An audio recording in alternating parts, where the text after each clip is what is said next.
Olá, paz do Senhor Jesus Cristo, tudo bem?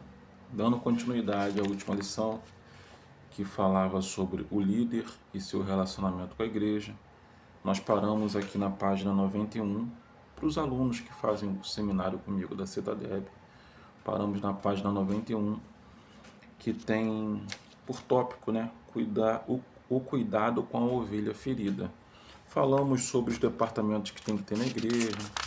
Busca lá na nossa última aula, que está no YouTube, que está lá com o título dessa seguinte maneira: O líder e seu relacionamento com a igreja, parte 1. Essa aula será o líder e seu relacionamento com a igreja, parte 2, continuando do tópico o cuidado com a ovelha perdida, a partir da página 91. Para você que não faz o curso, não tem problema. Todas as lições passadas, espero em Deus que possa te abençoar, abrir sua mente, e lhe fazer entender da importância que tem do líder, e um âmbito geral, todo obreiro que almeja também uma liderança, entender do bom relacionamento que tem que ter com o céu e com a igreja. Não vamos cometer o mesmo equívoco que cometemos na primeira aula. Antes nós vamos orar por esse momento. Eu convido você a curvar sua cabeça, fechar os seus olhos e elevar seu pensamento aos céus. Bendito Deus e eterno Pai, te agradecemos, ó Deus, pela vida, te agradecemos pelo cuidado que o Senhor tem conosco, te agradecemos, ó Deus, pela sua poderosa mão estar sobre a nossa casa, nossa família. Deus, reconhecemos o Senhor como o nosso único e verdadeiro Deus. Fora de ti não há salvação. Eu entrego, Senhor, essa leitura, esses estudos que estaremos ministrando em suas mãos, todos que vão ouvir, que irão ver,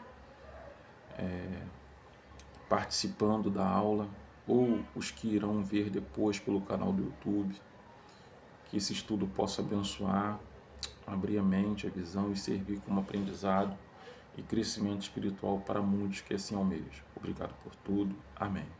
Queridos, página 91, para você que tem seu módulo, Administração e Liderança Cristã com Ética. Continuando no título, Cuidado com a Ovelha Perdida. O pastor que o líder espiritual tem que ter. Vou estar lendo e dando os intervalos para tratarmos dessa temática, dessa pauta, tá bom? O obreiro recebeu a missão de presidir e admoestar o rebanho de Jesus, o sumo pastor. 1 Tessalonicenses, referências como hebreu. E ajudar as ovelhas machucadas, desviadas ou até mesmo as rebeldes a se reabilitarem. Temos lá aquela passagem da ovelha perdida, não é isso? Nós temos ali uma tríplice, vamos dizer assim, um tríplice ensinamento pedagógico, né? Que é a ovelha, a dracma perdida, né? Que nos mostra ali o filho pródigo, nos mostra ali as diferenças, né? Do relacionamento, de como tratar algumas ovelhas em especial. O pastor, o líder, não deve esquecer que a ovelha é de Jesus, tá? Sempre de Jesus. A obra não é do homem, a obra é de Deus. O gabinete pastoral deve funcionar como um lugar de restauração, uma espécie de clínica da alma, que trata dos problemas emocionais, olha isso aqui, espirituais e oriundos de um padrão pecaminoso, que gera culpa, autocomiseração, ira e descontrole emocional. Quem vai ao gabinete pastoral precisa e deve sair de lá abençoado. O pastor ouve confissões e palavras de arrependimento de pessoas que tropeçaram e caíram, ou mesmo daqueles cujos hábitos de vida contradizem com os princípios bíblicos. É preciso um esforço da parte do obreiro para separar o pecado do respectivo pecador, destruir o mal e salvar o crente que caiu, para que ele retorne à comunhão com o Senhor. Inclusive, para quem é da área da psicanálise como eu, vai entender um pouco dessa aversão que tem da psicanálise com o cristianismo. Isso surge por conta de um conflito de Sigmund Freud, que foi vamos dizer assim, né, o pai da psicanálise, por conta de tudo que ele encontrou dentro daquela época dos manicômios, que a maioria eram protestantes dentro da igreja, e o quanto a religiosidade, o quanto alguns assuntos que a igreja na época não sabia tratar, diferenciar, levava pessoas ao manicômio a ficar louco. E claro, nós encontramos aí a possessão demoníaca, porque aí de fato o adversário ele toma conta quando o emocional está totalmente abalado. Isso é uma outra história, uma outra aula. A disciplina cristã, página 92, deve ter sempre o objetivo de contribuir para a restauração, ouça aqui, restauração espiritual do que tem errado. O apóstolo Paulo nos admoesta dizendo: irmãos, se alguém for surpreendido em algum pecado, vocês que são espirituais deverão restaurá-lo com mansidão. Cuide-se, porém, cada um para que também não seja tentado. E aí, o versículo célebre que tanto falamos. Levem os fardos pesados uns dos outros, e assim cumpram a lei de Cristo. Gálatas 6. Problemas espirituais não se resolvem com psicoterapias, ou com o uso de ansiolíticos ou antidepressivos, mas com a palavra de Deus, que penetra até a divisão da alma e do espírito, juntas e medulas, e é apta para discernir os pensamentos e intenções do coração. Hebreus. Corpo, alma e espírito. Os problemas espirituais nada sobrepõe a palavra de Deus, nada sobrepõe a ação do Espírito Santo. E o pastor, o presbítero, o evangelista, o líder espiritual, ele tem que estar apto a identificar situações que é da esfera espiritual ou da esfera emocional, psíquica. Por que isso, pastor Rogério? Eu vou lhe dizer. Porque existem comportamentos humanos que promovem um descontrole emocional, e aí vai desencadear em descontrole financeiro, social, familiar, e às vezes falta uma orientação, né? Nós falamos na última lição, procura lá a parte 1, sobre justamente esse departamento de conselhos internos, né? De aconselhamento interno, de aconselhamento pessoal que precisa ter na igreja. Ninguém melhor do que o pastor se habilita para tão importante função. Por esta razão, o apóstolo Paulo enfatiza: procure apresentar-se a Deus aprovado, como obreiro, que não tem do que se vergonhar e que maneja corretamente a palavra de Deus. 2 Timóteo 2,15. O pastor precisa ter sabedoria, equilíbrio emocional e estabilidade espiritual, para não deixar que seus conflitos pessoais interfiram no modo de como trata os problemas das ovelhas. O pastor precisa ter. Mas a grande questão é, o pastor ele é um ser humano com todas as suas deficiências, com todos os seus conflitos, com toda a sua carga, vamos dizer assim, carga ministerial, né? E aí nós lemos o quê?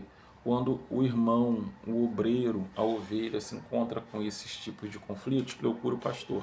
E quando o pastor está com esse tipo de conflito, procura quem? Procura Jesus. É fácil falar, procura Jesus. Então por que aquele irmão que também estava com um conflito muito grande não procurou Jesus, mas foi procurar o pastor? Porque existe essa necessidade.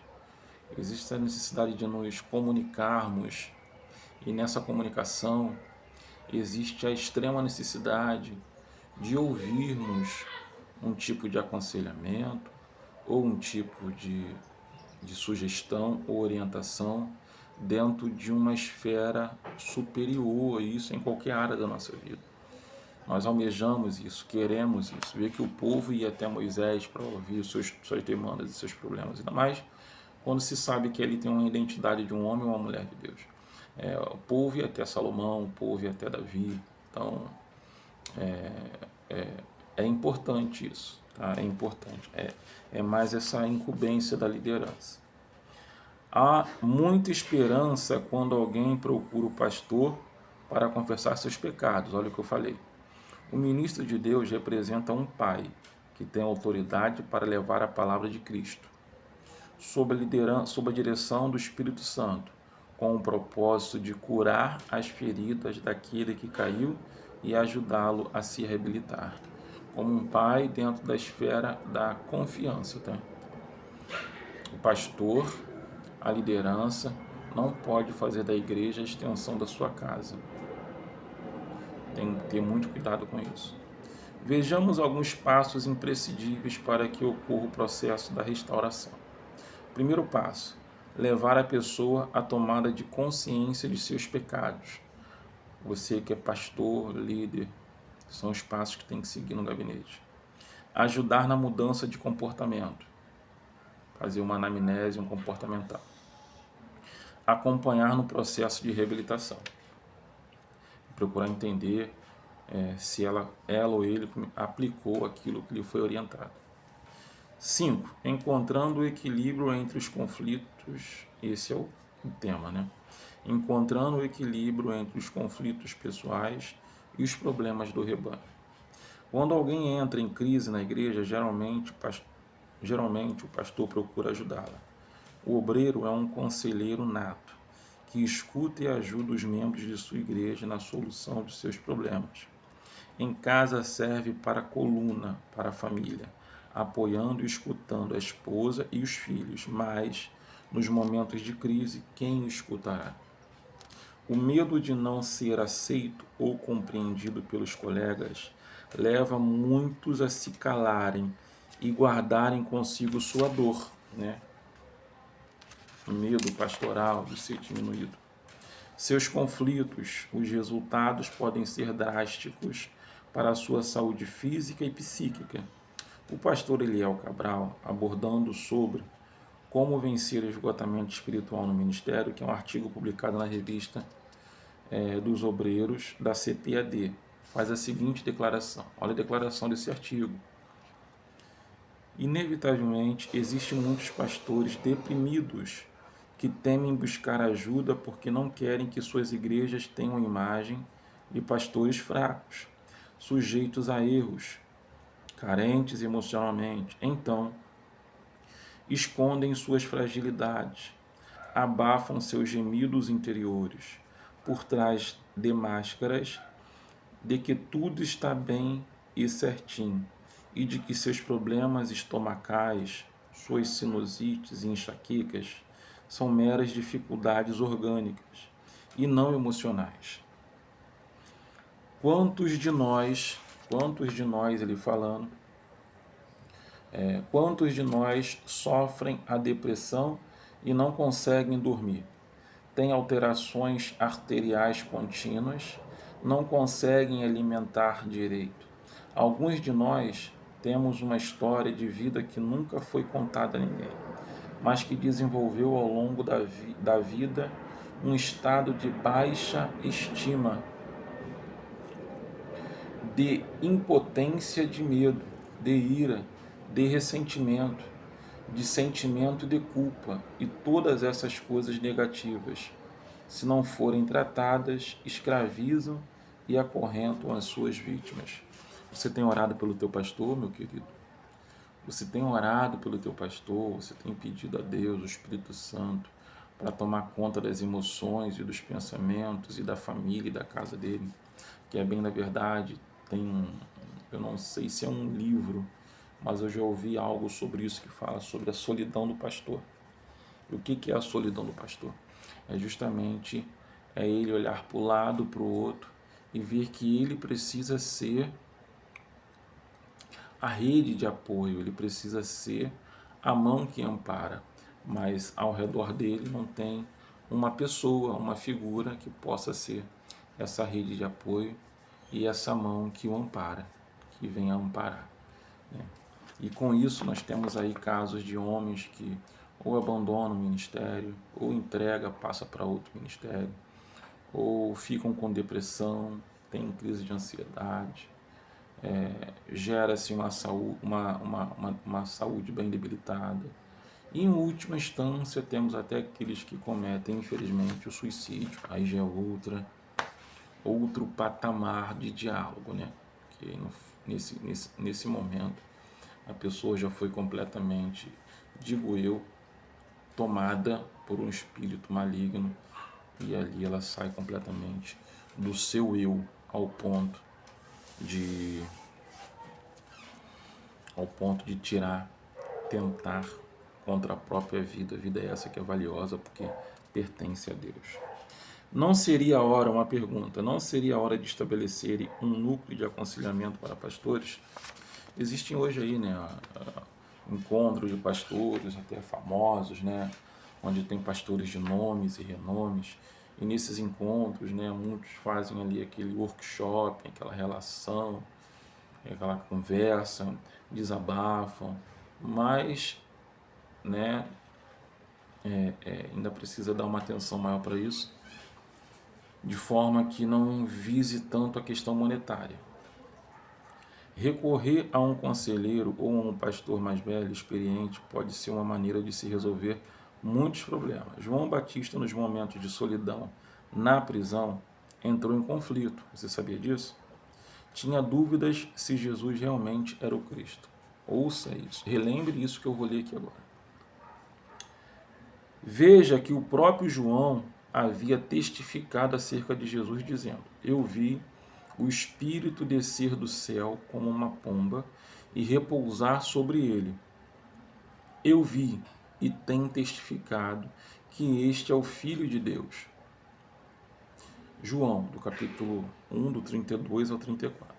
Agora, ele já não tinha tanta certeza do que havia pregado. O que é isso, pastor? Vamos lá, vamos.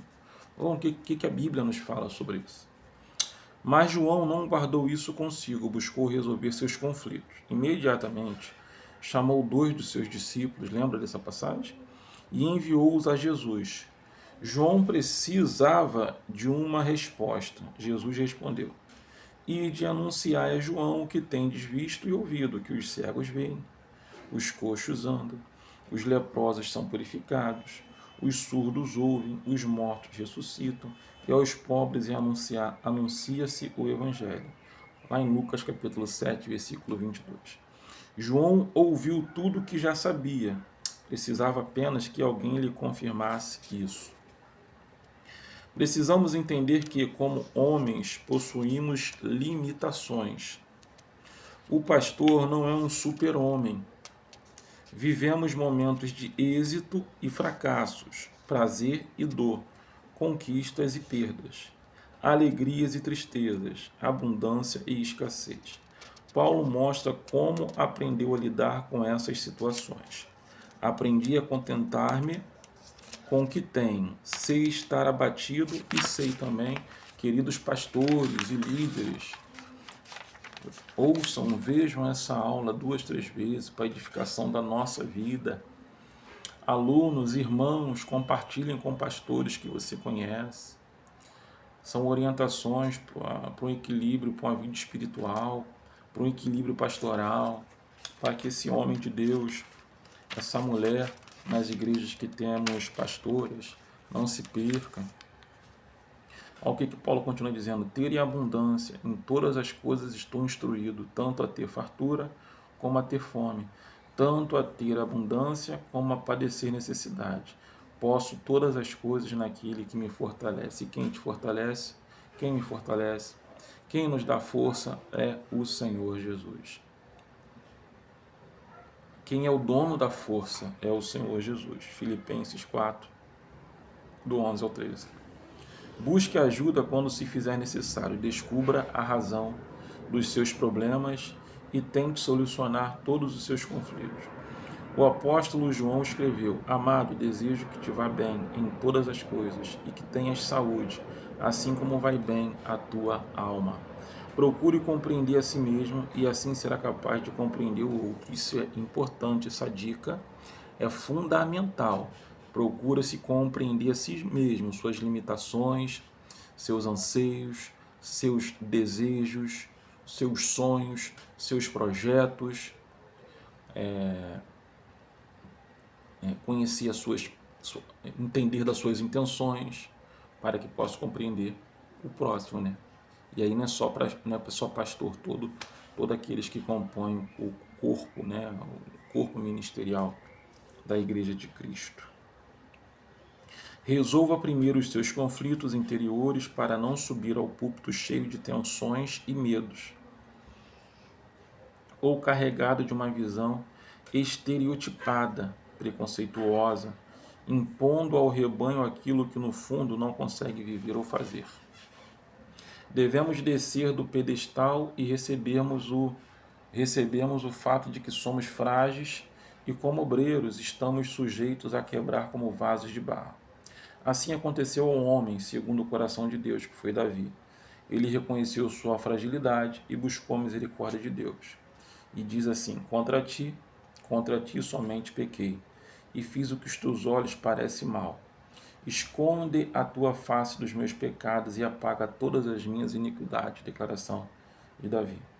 Cria em mim, ó Deus, um coração puro e renova em mim um espírito reto. Não me lances fora da tua presença e não retires de mim o teu espírito. Salmo 51, tá? Verso 4, 9 até o 11. O líder não é um solitário.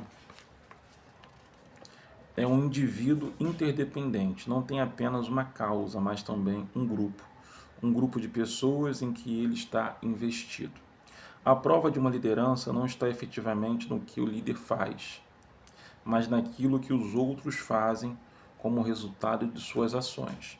Assim como diz o ditado, tal pastor, muito forte, tal rebanho. O líder não se destaca, e agora eu vou repetir, o líder não se destaca somente pelo que ele faz, mas sim pelo que o seu grupo faz mediante o que aprendeu com ele. Entendeu?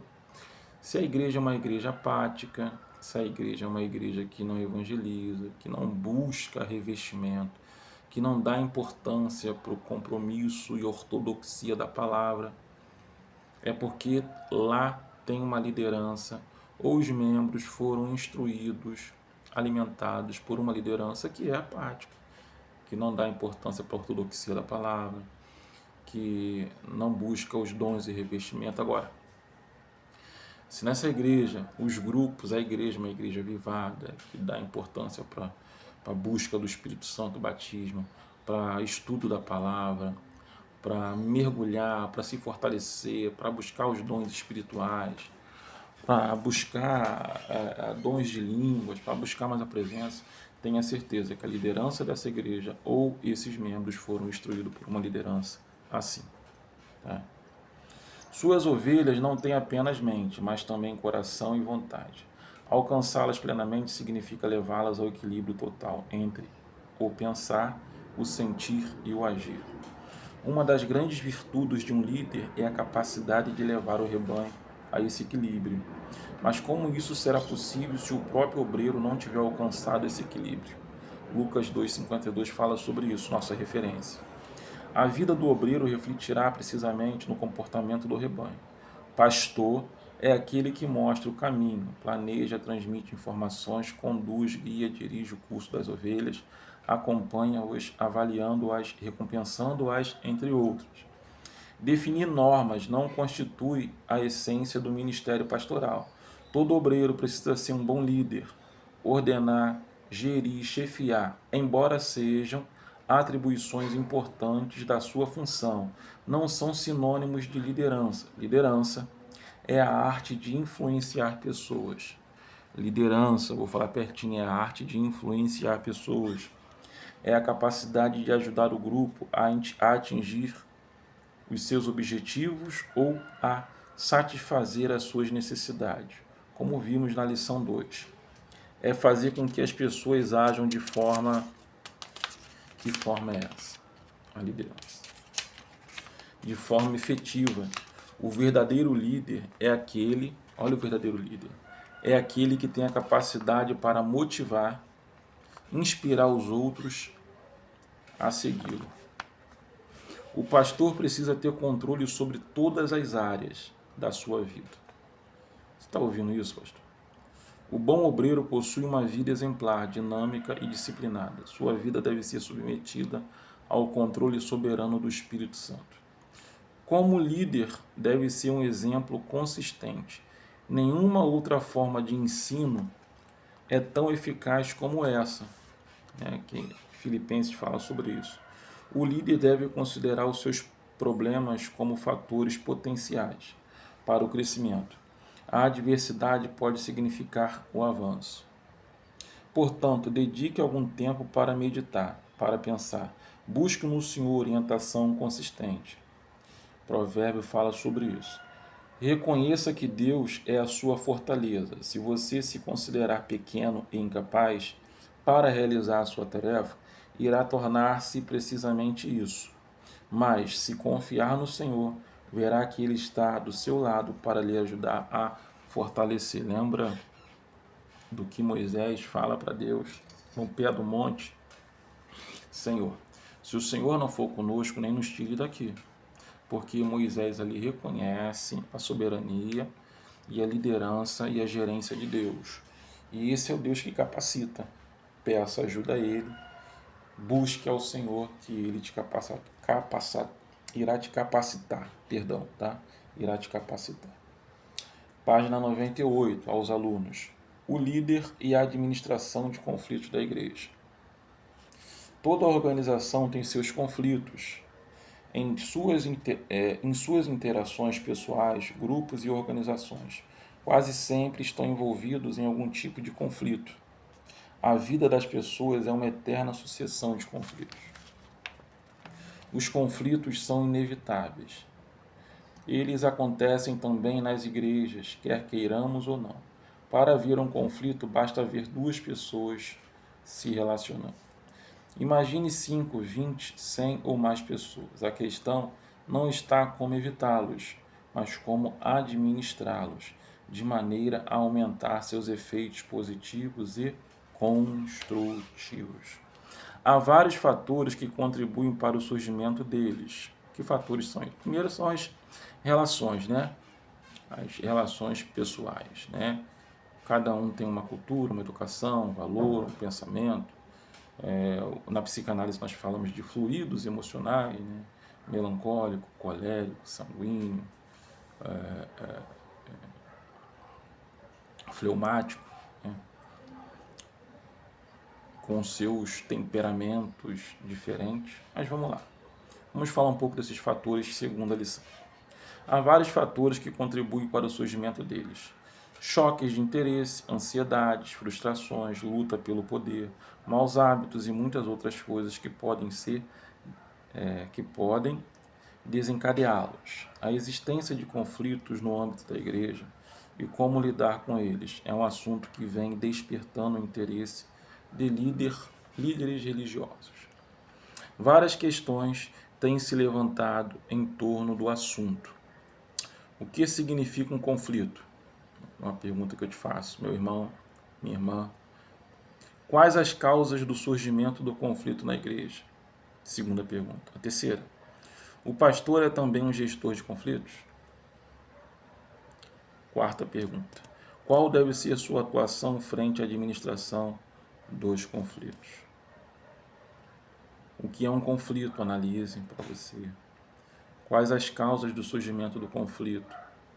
Tente identificar, né? Se é uma questão de ingerência, se é uma questão, às vezes, de uma falta de orientação. O pastor também é um gestor de conflito. O pastor é um gestor de conflito. Isso é sério. E qual é a atuação frente à administração dos conflitos? Estas são apenas algumas das questões que tentaremos abordar. Esperamos poder abrir uma discussão em torno do assunto e contribuir, né? Uma discussão que a gente precisa estar sempre tendo, sempre discussão no sentido de tratar do assunto. Tema, título, né? Tópico. O que significa um conflito? Agora vai lá a orientação. De acordo com os estudos do comportamento humano, a palavra conflito está ligada à discórdia, divergência, dissonância, controvérsia ou antagonismo. Uma das definições mais convincentes de conflitos encontra-se no livro de Managente, que a tradução, a letra define conflito. A oposição que surge quando existe um desacordo dentro ou entre indivíduos, equipes, departamentos ou organizações. São essas oposições que surgem. De acordo com esse conceito, o conflito implica em um desacordo ou contradição no sentido, no pensamento e na conduta. Existem contradições quando o indivíduo se contrapõe entre o que deseja fazer e o que é forçado a fazer. O conflito é basicamente um problema de percepção, porque as partes envolvidas devem perceber que entre elas existe um conflito. Entendeu? As partes envolvidas precisam perceber que existe um conflito. Agora estou falando em todas as áreas, tá? Profissional, conjugal, os casais, preste atenção nisso, ministerial, pai e filho, relação em pai e filho. Os envolvidos precisam identificar, entender que existe esse conflito. Se ninguém está consciente do conflito, então ele não existe. Mas quando uma das partes percebe que a outra a afeta negativamente ou está a ponto de afetá-la, nesse momento inicia-se o processo de conflito. Os conflitos podem ir desde um ato sutil de desacordo até oposição violenta. A igreja e os conflitos. A existência de conflitos não é algo peculiar à igreja da pós-modernidade. A igreja primitiva também viveu situações conflituosas, sofreu perseguições, enfrentou oposição e divergências doutrinárias, experimentou mais de perto os impactos do judaísmo e outras tradições religiosas. Vocês lembram lá do Concílio de Jerusalém, né?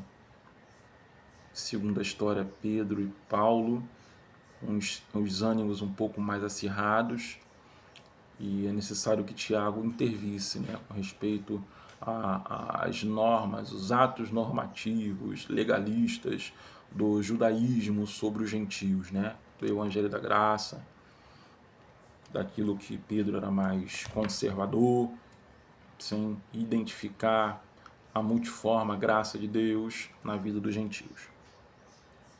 A imposição de costumes judaicos para os cristãos gentios é um exemplo prático de uma situação que gerou uma grande polêmica no princípio da igreja.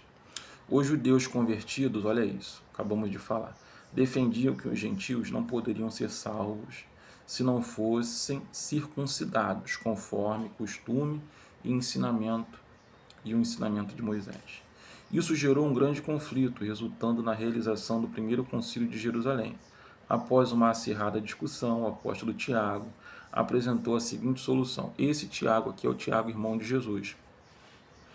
Portanto, julgo que não devemos pôr dificuldade aos gentios que estão se convertendo a Deus. Ao contrário, devemos escrever a eles, dizendo-lhes que se abstenham da comida contaminada pelos ídolos, da imoralidade sexual da carne e de animais estrangulados e do sangue.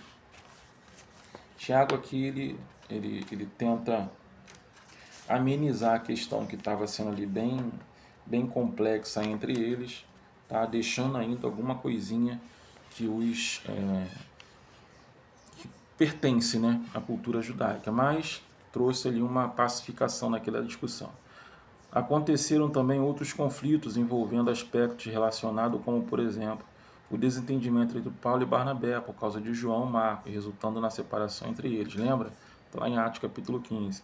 Não sei se está na nossa lição, mas tem também a questão de Atos, né?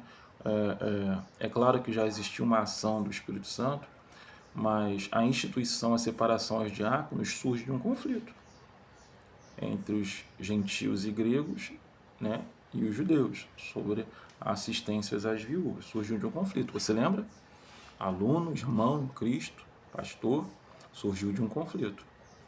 E o Espírito Santo ali deu a instrução de como resolvê-lo. A existência de conflitos é algo inerente à história do ser humano.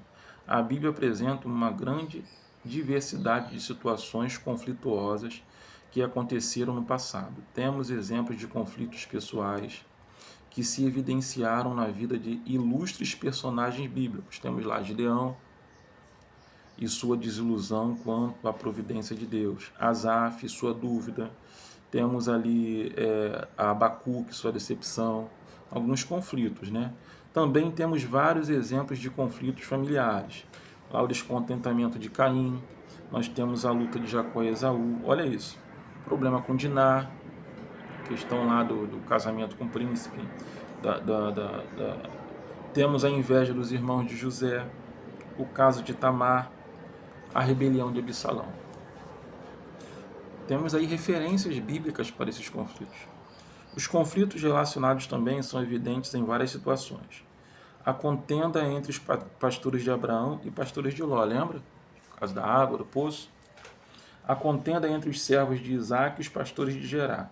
O ultraje feito ao levita, aquela cena mais triste, né? Que os gibeonitas, se não me engano, dilaceram, né, a esposa entre eles, e aí tem aquela guerra. E muitos outros conflitos de natureza diferente. Os conflitos da igreja odierna transcendem os limites históricos e geográficos. O fato de a igreja cristã ter nascido a partir do judaísmo e ter se utilizado inicialmente do Templo de Jerusalém não é o fator suficiente para acreditarmos que a igreja de Cristo foi predestinada a viver em conflito. Predestinação, não. A igreja da atualidade enfrenta uma realidade diferente.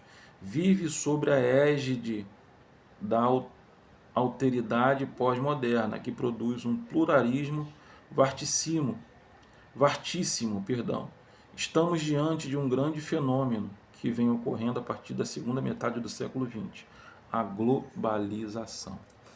Tem pastores que não entendem a proposta da globalização e o que isso liga, interliga, o que isso traz, o que isso inclui dentro da liturgia,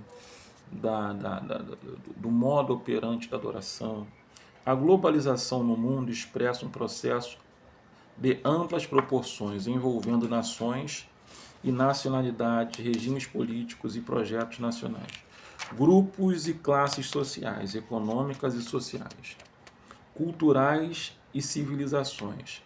Assinala a emergência na sociedade global e como uma totalidade abrangente, complexa e contraditória.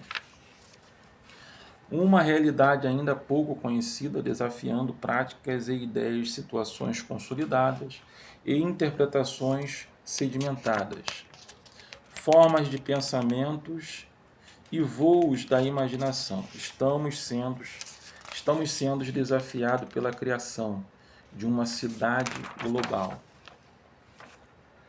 Com ela, abrem-se horizontes que se contrapõem aos dilemas que emergem com essa nova dimensão do mundo. E isso traz conflitos para certas gerações. Minha geração de 79, de 80, gerações mais antigas, né, de 60, que ainda estão aí na batalha, na luta, combatendo um bom combate. Isso gera muito conflitos. Nós precisamos estudar a antropologia, proposta da ciência que estuda as mudanças, comportamentos humanos, para não ter esse tipo de conflitos. A igreja atual, imbuída por essa crescente realidade, se caracteriza por um antagonismo surpreendente. Sofre a influência de uma das principais características da globalização, que é o pluralismo e a multiplicação das diversidades. Frente a essa realidade, indivíduos se movem em todas as direções buscando o ideal de vida cristã, tornando-se cristãos itinerantes, que por não se sentirem satisfeitos com a realidade vivida em suas igrejas, tentam encontrar noutras a satisfação das suas necessidades. Temos até algumas coisas assim, completamente surreais, que foi aquele metaverso, a igreja no metaverso, se eu não me engano, é metaverso? Acho que é metaverso. Desculpa se eu estiver falando uma asneira, algo errado, mas é aquela igreja virtual, que teve uma época aí que surgiu E aí é uma coisa, aí já é outro problema, porque isso aí já tira a questão do relacionamento humano, né? do falar, do conversar, da empatia que se tem com a aproximação, né? Os corpos, né? Sinergia corporal, aí é outra coisa. Na tentativa de sanar problema, algumas igrejas se descaracterizam procurando se adequar a essa nova realidade. Com isso ocorre uma perda de valores e uma invasão de práticas e costumes diferentes daquelas adotadas anteriormente. Algumas igrejas mudam inclusive a sua liturgia. Perigoso. Entendermos da globalização não é surfarmos na onda do liberalismo, da porta larga, da perca da santificação, da santidade. Perigoso, perigoso, perigoso. Existem normas e que o nosso Deus ele não mudou, é o mesmo. Não vou entrar agora na questão doutrinária, tá? Vamos seguir aqui. Estariam as igrejas vivendo uma crise de identidade? Uma pergunta. Se isto não pode ser afirmado categoricamente, pelo menos observamos que essa situação vem gerando grandes conflitos entre os membros da igreja. Que tipos de conflitos são estes? Para termos uma melhor compreensão acerca do assunto, apresentaremos alguns níveis de abrangências dos conflitos. Fica ligado aí. Vamos agora esmiuçar. Conflitos podem ser generalizados ou restritamente localizados e limitados. Existem conflitos individuais e interativos. Alguns autores apresentam pelo menos 3 níveis de conflitos que podem acontecer numa organização. Acredito que isso se aplique também à igreja. O primeiro deles, olha que coisa, o primeiro deles é o conflito interindividual, que ocorre intimamente dentro de uma pessoa em relação a sentimentos, opiniões, desejos e motivações divergentes e antagônicas. Determinadas questões relacionadas a doutrinas, usos e costumes e fé podem desencadear um conflito interno, provocando um colapso no mecanismo decisórios normais, gerando dificuldade na escolha entre várias alternativas de ação. Olha só, determinadas questões relacionadas a doutrinas e usos e costumes. Você precisa estudar doutrina, uso e costume para entender melhor essa pauta. Outro fator relevante é a tendência que o ser humano tem a discordar das coisas. Quando não se tem os mesmos ideais e objetivos, ou quando os desejos e opiniões diferem das outras pessoas, tendemos a discordar delas. Isso é sério. Há pessoas que discordam de algo apenas porque acham que deveria ser de outra forma. Não são capazes de submeter suas opiniões, desejos e objetivos e ideias. Os princípios bíblicos vivem num eterno conflito. O segundo tipo é o chamado de conflito interpessoal. É o conflito interativo que surge entre duas ou mais pessoas devido a interesses e objetivos antagônicos, avessos, opostos. Representam um sério problema para a igreja, porque afetam profundamente as emoções das pessoas envolvidas, prejudicando a vida espiritual e a comunhão com Deus. Nestes conflitos, o que se requer é proteger a autoimagem e a autoestima contra os danos que os outros poderão causar, pois se o conceito que se tem de si mesmo encontra-se ameaçado, ocorre um sério mal-estar e a relação se deteriora, dando lugar ao conflito. Olha que coisa interessante. Vários fatores, podem contribuir para que esse tipo de conflito ocorra. Mudanças radicais na igreja, choques de personalidade, escala de valores opostas, ameaças do status e percepções e ponto de vista contrário. A ameaça do status é aquela questão, de chega o irmão e já está na igreja há 10 anos e não rende, chega um trabalhando, guerreiro, vibrador, e aí... O terceiro nível de conflito é chamado de conflito intergrupal. Olha que forte. Essa forma de conflitos ocorre entre grupos de uma organização. Os participantes de um determinado grupo percebem que outros grupos podem bloquear a realização da meta ou expectativa do seu grupo. Assim, tentam diminuir a força do outro. Vou chegar um pouquinho mais para frente. Adquirir poder e melhorar sua imagem. Imagino que no decorrer da minha leitura, né, sua mente vai trazendo à luz alguns personagens. O conflito intergrupal pode ser horizontal, entre departamentos, e vertical, entre níveis diferentes da organização, afetando a relação entre líderes e grupos específicos da organização. Como gerir conflitos? Antes de analisar pastor, como gerir líder, sacerdote, serva de Deus, missionária, pastora, esposa, líder de mocidade, grupo de varões. Antes de analisar a forma de resolução de conflitos, gostaria de ressaltar que administrar conflitos não significa necessariamente só eliminá-los, mas tratar deles de modo inteligente. Há duas tendências perigosas na maneira de interpretar a administração de conflitos na igreja. Duas maneiras perigosas. Vamos ver que maneira é essa. Essa linha aqui do botão está me incomodando, gente. Está trazendo, né, um ponto de referência à imagem, desculpa.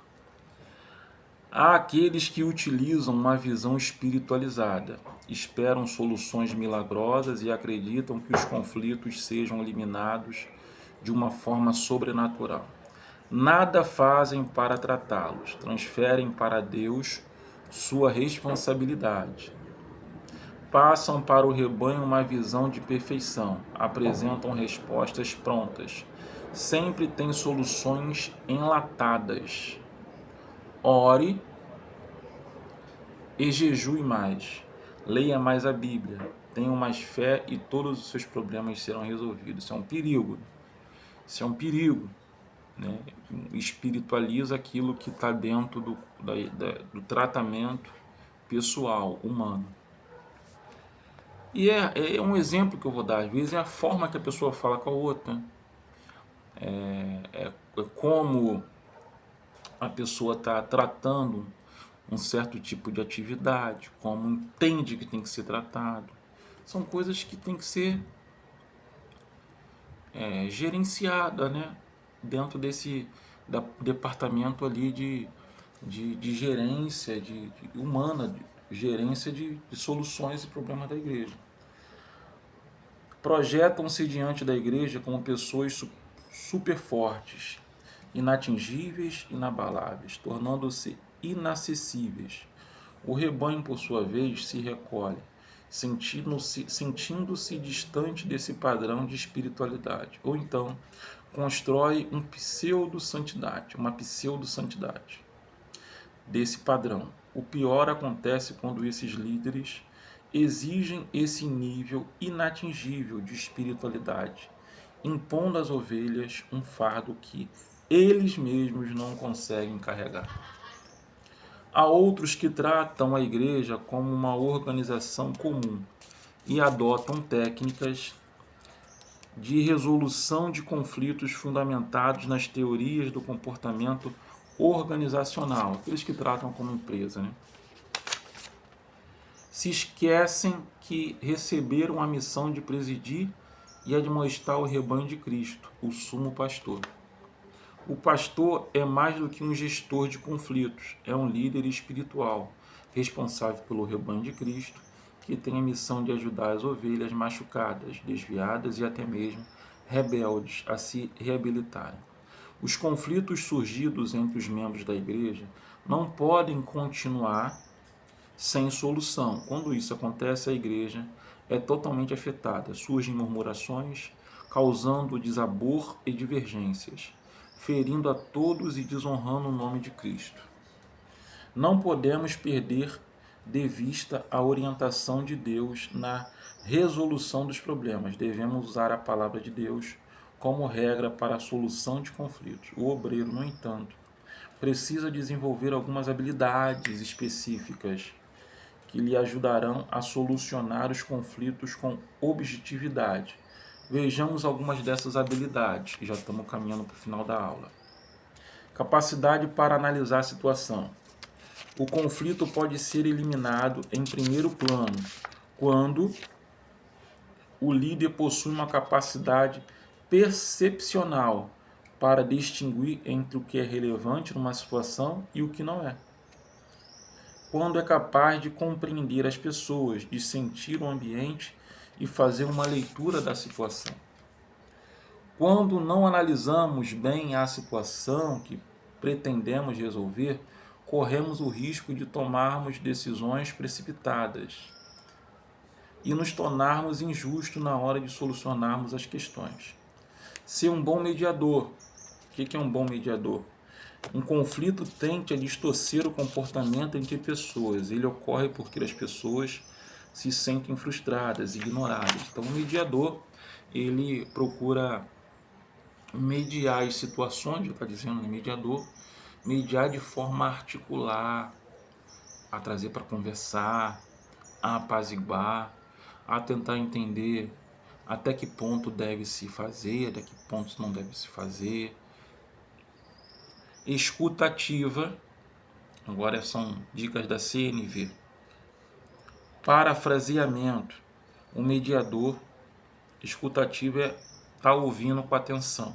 O mediador reformula as frases sem alterar seus sentidos, com o intuito de organizá-las e sintetizá-las e neutralizar os conflitos. Formulação de perguntas. O mediador faz indagações pertinentes. Mediador, pastor, a compreensão do conflito. Resumo seguido de confirmações. Permite que as partes observem como os seus relatos foram registrados.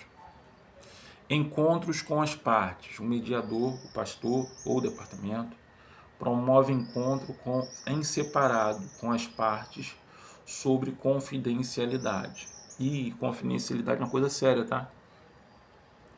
Tem muito pastor e pastora com língua solta, que a ovelha vai falar um problema e aí na mesma semana ou por WhatsApp ou no culto procura alguém, às vezes um parente daquela ovelha ou amigo, e vai falar do que contou. E vou te dizer uma coisa, pastores, a coisa vaza quando não tem a confidencialidade. Temos aqui uma palavra em inglês, me permita, meu brainstorming em inglês, tempestade de ideias, brainstorming, muito usado na publicidade e em ações de marketing.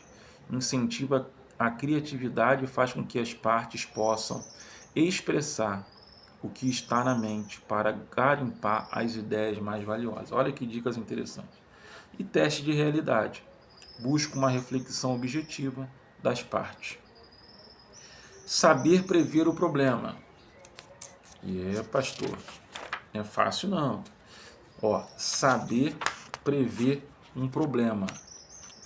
Tentar identificar e não criar.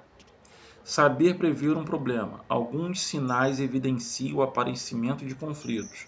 Alguns problemas são dirimidos ou atenuados quando são previstos e quando são tratados logo que chega à tona. Olha a dica aí. Saber o momento certo para agir. Claro, tudo buscando uma revelação de Deus, uma orientação. O pastor não pode não ter uma vida de comunhão com Deus, em oração, intercessão, busca. Saber o tempo certo de agir e, principalmente, não agir de cima do púlpito. Isso é um erro grave que leva ovelhas a se entristecerem e ao ministério desse pastor ou pastora ficarem fragilizados. Eu falo pastor e pastora, mas às vezes a igreja, o líder é um evangelista, é um presbítero, isso é sério. Evitar preconceitos. O que é preconceito? São pensamentos antes de um conceito. Evitar tipo de preconceito para conseguir diluir e atenuar o conflito. E manter a calma. Calma, essa coisa de que eu sou igual a Pedro, isso tem que ficar lá no Novo Testamento, tá? Uma das qualidades da ação do Espírito Santo na vida de um pastor é a mansidão. Ação pastoral. Os conflitos são inevitáveis e representam um problema muito sério para qualquer igreja. Conflito gera um ambiente improdutivo. À medida em que persistir o conflito, a confusão e a ambiguidade, estes não permitirão que as pessoas produzam. O pastor ou líder precisa ter controle sobre todas as áreas da sua vida, definir normas e constituir a essência do ministério pastoral. Ordenar, chefiar, decidir, embora sejam atribuições importantes da sua função, não são sinônimos de liderança. Liderança é a arte de influenciar pessoas. Encerramos por aqui. Que você possa gostar dessa lição que fala sobre a gerência de conflitos, como como como resolvê-los, né? Como eliminar os conflitos, como o pastor procurar ajuda. Agradeço a todos que têm entrado, participado comigo. Aos alunos, vamos finalizar na lição 5 essa semana, página 117 em diante. O próximo vídeo, para você que está assistindo, busca a sequência, esse é o vídeo número 1, vídeo número 2. Vai ter o de número 3 que fala o líder e a ética cristã, como tem quebra de éticas e princípios em cima do púlpito dentro das igrejas. Isso traz aí um mau exemplo para a ovelha. A igreja fica uma igreja mal educada, sem direção, sem visão, sem missão. Agradeço a todos, vamos orar para encerrarmos. Alunos, turma, essa é a lição de número 2, que foi lá da página 94, 91, não é isso? A turma da CETADEB, aos alunos, da página 91 à página 118. Que Deus abençoe a todos em nome de Jesus. Oremos. Curve sua cabeça e feche os seus olhos e se ligue no trono da graça de Deus. Soberano Deus, eterno Pai, obrigado por esse momento que o Senhor nos concede, que possamos sermos líderes que conduza bem a sua obra. Toma a Igreja de Cristo, todos os irmãos que vão assistir esse vídeo de qualquer lugar desse país ou fora do país, no canal do YouTube. Toma a turma que tem feito comigo aula de seminário. Abençoa os teus servos, dá vitória em nome de Jesus. Amém. E graças a Deus. Que Deus abençoe a todos em nome de Jesus.